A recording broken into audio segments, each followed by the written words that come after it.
Weeks. Okay. So, since my last appointment, since my last video, sorry, I said I had a follow-up appointment, so I'm just going to start from there. So, last week, I was called for a follow-up ultrasound, and that was scheduled for yesterday. I was also called because I carry the trait for sickle cell anemia, and I also carry the trait for thalassemia. So I was contacted by a genetic counselor who wanted to have an appointment with me just to discuss what it means to have thalassemia and what it could mean for my children should they get that condition. So that was also yesterday. So my boyfriend and I went to that appointment first and got a lot of information. The main concern was the thalassemia trait, not so much the sickle cell, because from what I understand, I guess the sickle cell gene is more predominant in people of African American descent, not Caucasian descent. So the chances of our child getting sickle cell, because it's a recessive trait, so if both parents carry it, then your child could have the condition. But if only one parent is a carrier, then the child won't have that condition. So the sickle cell wasn't really the main concern. It was the thalassemia. And just understanding which thalassemia trait I carry, how I carry it, because the genes, I guess there's 4 genes that can be mutated, and if you have 2 of the 4, so 2 or 3 of the genes are mutated, then you're a carrier of the trait. And there's a sequence, and it kind of depends which ones are mutated of the 4. So if the 4 are like this, you have these 2 and these 2. She said that these 2 would be the mutated ones for me. Some people might have these 2 clumped together, so these 2 would be mutated and these 2 would be fine. Or it could be like mine, where you have one up here and one up here, down here, that's mutated. Or maybe you might have 3. But so she explained what it means just to have the 2 that I have, and what it would mean for my partner and all sorts of stuff. If you want me to go a little more into detail about that, I can try, but it was a lot to take in. It was very helpful that she had a diagram for us.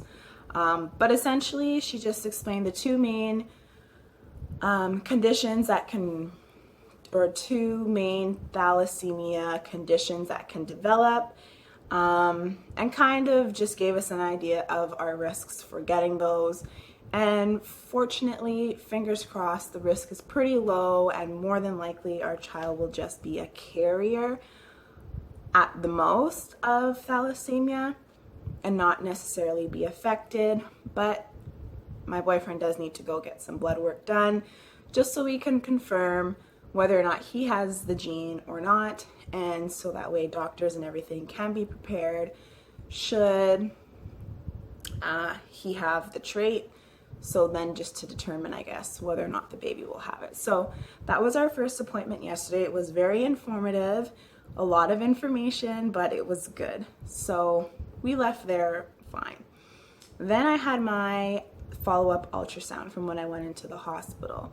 And when they called me to make this appointment, they had told me, or I had asked if I can bring my boyfriend with me. And the guy on the phone said, sure, that's not a problem. So when we got there, first, they made us wait half an hour before they would even see me. And then when the lady came by to take me into the room, I asked if my boyfriend could come, and she said, no, just you for this scan. So that made me a little bit nervous and kind of frustrated, because that's what he really wanted to be there for that. He wants to see all appointments where the baby can possibly be seen, he wants to be there for, which is great. And that's the only ones I really care about as well too. So I get into the room, and I've had 2 ultrasounds up until this point. Up until this point, I've had 2 ultrasounds. And with both of them, I was able to see the screen and see the baby. And in this ultrasound, when I walked into the room, the bed was lower than the monitor. So like the bed was down here and the monitor was up here. So my head was significantly lower than the screen. So I could see that I wouldn't be able to see. And the screen was also in front of the bed. So like if this is where my head would have been, the screen was like up here. So it was in front of me, like here. And so once I laid down and everything, I could tell like there was no way for them to even turn the screen for me to see it, because it would have to be turned back and down for me to see. So that, I didn't really like that, because the last time I had an ultrasound, it was after bleeding. I was able to see everything. So I get in, and the ultrasound technician tells me that she's going to be doing the scan for me, taking some pictures, and then we'll be sending the results to the doctor in the ER, or like where I was seen at triage, and they will get the results and go over them with me. So she explained, typically I should go back to the triage and wait for a doctor, but that could be like a really long process, and I had a lot to do yesterday. So she also said that I could have the results sent to my doctor and go over them with my doctor at a later appointment. So she then proceeds to tell me she's going to do the ultrasound abdominally, and if for whatever reason the baby's too small, then she might have to do it vaginally. And since I've already had 2 ultrasounds, they were both abdominal ultrasounds, I wasn't really worried about having the need to have a vaginal ultrasound. So she takes some pictures. I had to have a full bladder, and that was quite painful because it was a really full bladder. She takes some pictures and then told me to relieve my bladder, came back, took some more photos, and before leaving, she said just to stay put, she's going to go and make sure that the pictures are okay, and then she'll come back and let me know. So she left for a little bit, and I tried to sneak a peek at the screen, and like the screen's big, and like along the bottom there was maybe 2 rows of like five or 6 pictures, but they were so tiny, so I couldn't really see anything. I think I was seeing like the top of the baby's head, and there might have been some like nubbins, like I don't really know what I was seeing, but there was one picture that had some red and blue spots, and I assumed that was to be maybe some pockets of blood, but I wasn't 100% sure because the pictures were so small and it's hard to decipher like what it is that you're seeing.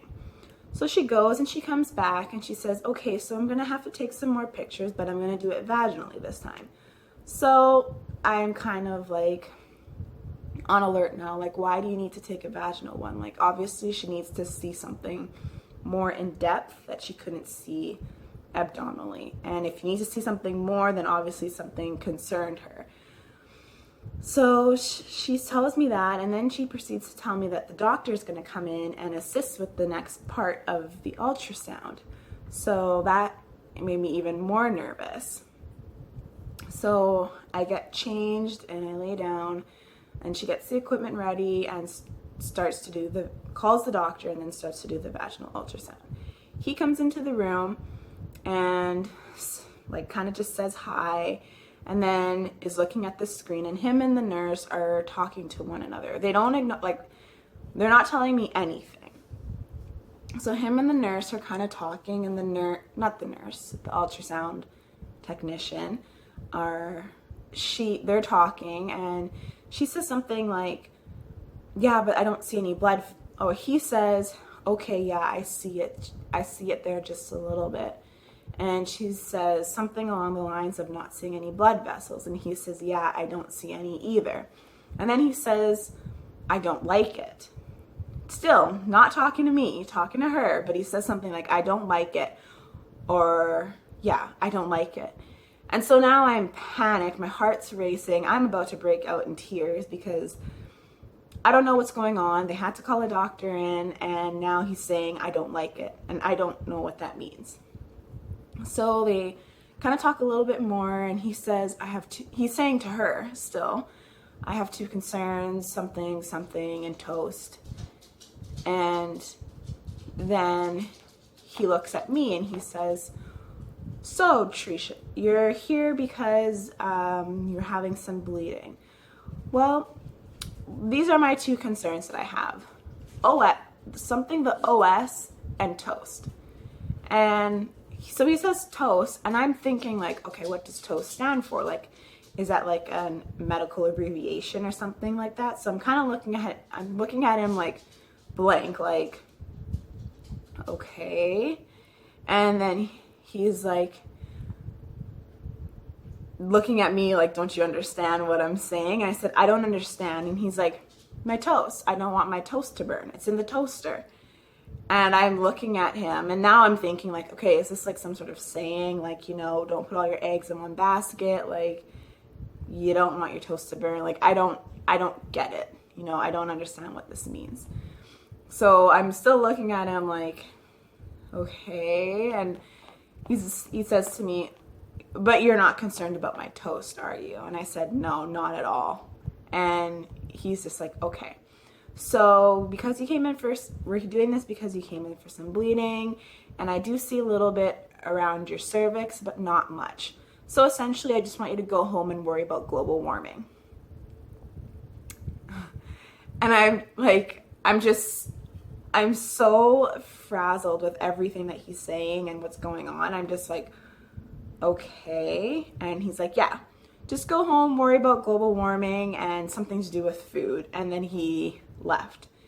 And then I don't know why I keep saying that. The ultrasound technician gives me some Kleenex. She says, okay, you can clean yourself up. Leave your doctor's information at the front, and this will be sent over to your doctor right away. Don't worry, he'll do it before the toast. And she leaves. And I'm just sitting there like, what the heck just happened? Like, I felt like I went through a washing machine, like, and a tumble dry cycle. Like, I was so kind of like worked up because I heard him say, I don't like it. And then they're talking about no blood vessels. And then he says toast. Like, what? Like, I was just so confused, but like, they just left me. So that was that, and I went to the desk, I left my doctor's name, and then my boyfriend and I went on and carried out our day and went to the museum and whatever. So I was pretty off-put by that appointment, to say the least. Like, the only thing that was making me get through the day was the fact that he said to worry about global warming, because I'm like, okay, I guess everything's okay, but I didn't like that appointment. I was contemplating making an elective ultrasound appointment just to see for my own eyes that everything was okay, but I didn't. So today I got a phone call from the doctor, and she said that she was all chipper and happy, and so that was good for me. And she said she got the ultrasound results. Baby looks fine, measuring 16 weeks. The heartbeat was good. Everything with baby is fine. But the ultrasound did show that I had marginal placenta previa. And if you don't know what that is, it's where the placenta covers or partly covers. Placenta previa is where the placenta is implanted in a position where it affects or covers the cervix. So you can have a complete placenta previa where, let's say like this is your cervix right here. If you have a complete placenta previa, your placenta is laying right over the opening. So you would have to have a C-section because the baby wouldn't be able to come out because the placenta is blocking the opening of your cervix. If you have partial placenta previa, the placenta is covering half or a portion of the opening, but not necessarily all. And again, you would have to have a C-section because as you dilate, the vessels can tear and it can cause massive bleeding during childbirth and labor. And for me, I have marginal, which means the placenta is right at the tip, like right at the edge. So it's not covering the actual opening, but it's right along the border. So it's like if you had like a door frame, it's right at the door frame. You could still walk in and out, but it's right here. So right now, she said it's not really that much of a concern. Sometimes this often does get found, but usually like by fluke during an ultrasound. But because I've been having some bleeding, just to kind of pay attention to my bleeding, pay attention to like if I'm doing any exercise, physical activity, working, any intercourse. If I'm having bleeding or cramping, I might have to tone it back or stop. Just have to be a little bit more cautious about and observant of what's going on with my body. It may get to a point where I will have to, like I won't be able to have any intercourse and I may have to stop work. But she's not quite at that point yet. She just said right now to just be observant of what's going on. And in most cases, when you have the marginal placenta previa, as your uterus grows, the placenta grows away from the cervix. So then everything will be fine and then you can have a normal vaginal birth. But you never know. So at my 20-week appointment, she said they'll definitely check the position of the placenta again and see how that is doing. And if it's still in the same position, I'll have some more continual follow-ups just to see where I'm at and if I'm having any bleeding to go to the hospital again. So essentially, that's where I am at today. All of this just happened yesterday. In terms of symptoms, I don't really have any symptoms at all. I have noticed that if I don't drink enough water, I do get headaches. No nausea, no cravings. My breasts aren't really sore or anything. They definitely are fuller and heavier, but nothing weird there. I do believe that I may be having Braxton Hicks contractions, and I read that you can get those early. They really actually start around 6 weeks, but women don't tend to notice them until like 20 weeks, but sometimes earlier. And I definitely have noticed there will be times where I feel like a cramp, and if I feel my like lower down on my abdomen, it's just hard as a rock, and it will be like that for maybe like a minute or two, and then it will relax and then everything goes away. But it's really, really hard, and lots of times it's in the morning, but I only notice it like once a day. It's nothing to be concerned about. And the one exciting thing that's happened in the last, 5 days to a week is I think I'm feeling some sort of movement. I don't know what kind of movement it is, but I'm feeling something down there, and I'm just gonna say it's the baby. It's not like a fluttering or butterflies or a goldfish or gas or anything like that. It feels like when you have a muscle twitch, and like it's very subtle. It's even milder than a muscle twitch. It's not as rapid as a muscle twitch, where a twitch, it would be like do, like it's kind of sporadic. It's just one, and then another, maybe another, but not even that close together. Like it's spread out a little bit more, but it's very very gentle, but it just feels just like a twitch. And it's not in the exact same spot.